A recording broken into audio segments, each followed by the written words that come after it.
What's up everybody, my name is Shannon and I am still waiting for my Satyr, and today I'm going to tell you everything you need to know about Tower of Dawn by Sarah J Maas. So upon reading this book again, I am still absolutely certain that this is one of my favorite books of all time, and I'm also really happy that we have this book where we do in this series, because up until this point it's been all about Aelin. We've just really been pushing towards that ultimate goal, that in-game territory that we're going to be getting in Kingdom of Ash. We leave off on this huge, super heavy note in Empire of Storms, and I know at least for me, that can take a toll, and I would have to stop and go back and do other things, because it gets you it's hard to stay in that mindset where we just keep pushing forward. So the fact that we have this novel in between that big revelation in Empire of Storms and Endgame for Kingdom of Ash, I think is a really good idea, because this is a step back. We're still gonna learn some pretty big things. We do get the final pieces of the puzzle in this book, but it's about Chaol, and it's also about something that I feel like Sarah J Maas, just as a writer, throughout all of her books, her central theme really is hope and light shining through the darkness and healing, and that is the biggest message in this book, because that's what Chaol is doing. He is sent to the southern continent in order to heal not only his legs, but also himself, and he comes out of this book on the other side of his darkness, and I think it's really beautiful, because not only do we get to see it for Aelin, but we get to see it for Chaol as well. He has been there from the beginning. He is one of the main characters, so I'm very happy that we were able to get this for him. But this book is divided, you could say, into two parts. The first part is Chaol healing. He was sent here because after the events of Queen of Shadows, he is unable to walk. He cannot move his legs. His spine was almost completely damaged, but luckily Rowan was able to save him just a little bit. So Aelin sends him to the southern continent, where the best healers in the world outside of Doranel are located,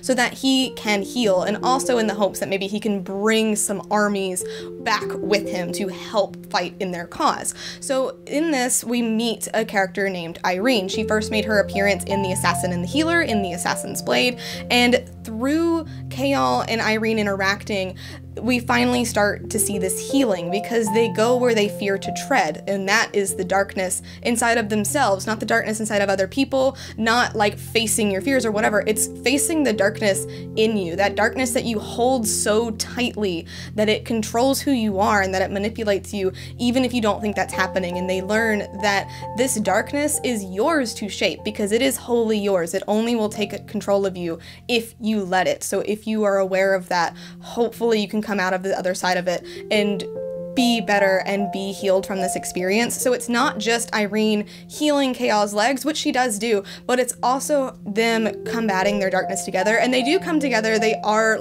my favorite OTP. I love this ship so much, but it's really beautiful and I love their dynamic. But what Irene learns through healing Chaol is actually how to save people who have been possessed by the Vogue. Because up until this point, we thought that if you were possessed by one of those demons, all that was left for you was basically to kill you. There was no way to get this demon out of you. Maybe they could. We have seen instances with Dorian and with the Old King that Aelin was able to free them, but it was not a surefire way, and more than anything, these people sometimes are just so far gone that killing them was a mercy. But Irene is able to figure out that Vogue are basically just parasites, and she's able to now go inside of a person and completely get that Vogue all the way out of them. They may still have a little bit of inner darkness left within them, but she's able to completely expunge this demon from a person, and that is really vital information.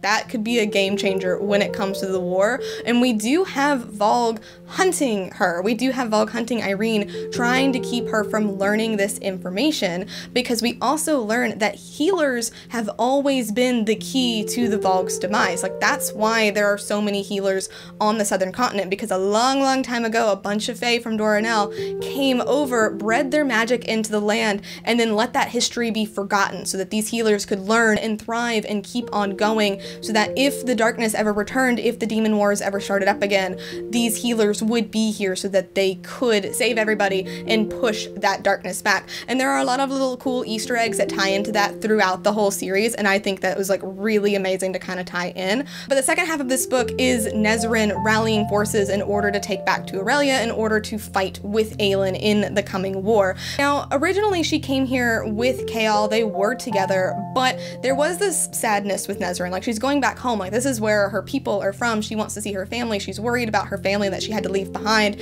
And her and Chaol, like, there is definitely a rift there. There is a lot of trauma that happened with them. So we're not just seeing Chaol heal, but we're also seeing Nazrin like return to this lightness and kind of have this heaviness lifted off of her shoulders. And she finds that with one of the princes of this empire, Prince Sartak, and he is the leader of the Rook Riders, which are basically kind of like griffins. It's really cool. And he takes her to his legions and introduces him to his family, and she really starts to find that sense of belonging and this sense of direction that she had been lacking in her life. So we do get to see her kind of go through this like darkness and come out on the other side of it as well, which is really beautiful. But in this side of the story, we learn one of like the biggest oh shit moments for this series, and that is that Maeve is a Vogue. Now, we've always believed that Maeve was the third Fae queen, like there was always 3 Fae queens, and that she is this immortal queen that has lived forever. She has this mysterious dark power that nobody knows. That's because she's a Vogue. So a long time ago, we had the 3 Vogue kings, and then we had a queen emerge. She marries one of the kings, but she wasn't content within her own realm. She discovered the word gates, she went through one, she found our world, and she hid away here. So the kings figured out how the word gates work as well, and then came after her. But she had already hidden herself so well that they couldn't find her. She went into the minds of the Fae and made them believe that they didn't have 2 immortal queens, but 3. She also rallied all of the healers around her as a kind of protection so that if any Vogue came after her, she could use the healers in order to get rid of them. This is also why she's so afraid of fire, because fire is very bad for the Vogue. So that's pretty intense. Like, that is like a really big revelation here, and we learn that from the spiders, because there's also this little subplot in this book where hatchlings are being stolen by these giant spiders, and we learn from them that they are foot soldiers for the Vogue and that they serve the Dark Mistress, and that is Maeve. So that is pretty big, and queens are stronger than kings. We also have some Vogue princesses, so there are a lot of new dynamics that are being introduced going into the final book. Now, where are we at going into Kingdom of Ash? Well, we do have Chaol and Yrene and Nazrin all going back to the northern continent. They did rally a host. They do get the Kagan, which is the empire from the southern continent, on their side. They have 1,000 Rook Riders. They have 1,000 ships. All these foot soldiers, they're bringing a ton of healers with them. So this is like, this could change the like course of the entire war for Aelin.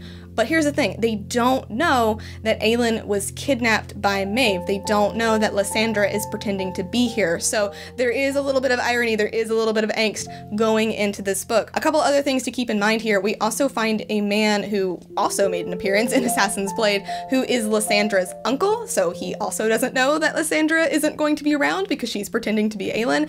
And we also had this big moment at the end of Tower of Dawn where Yrene had to pay this ultimate price in order to rescue Chaol, and now their life forces are tied together. So if one of them dies, they both die, and his walking depends on her magic. So if she's healing a lot of people, he's not going to be able to walk anymore, and it'll come and go and wane. And that's really what I love about their dynamic. They have this bond, and they learn to go through life together. They are equals. They push and pull against each other. They're constantly challenging each other, and that's just how they're going to move through the world now, is together. And they get married, and it's adorable, and I love it. But that is pretty much what you need to know from this book going into Kingdom of Ash. I am super excited for this book, but I'm also very nervous, very terrified. I have no idea what's going to happen, but I'm super excited about it. If I missed anything and you want to fill in the blanks for anybody else, you can do so down in the comments below. But thank you guys so much for watching this video. If you liked it, be sure to hit that like button down below, and don't forget to subscribe so you can talk books with me every week. That is everything I got for today,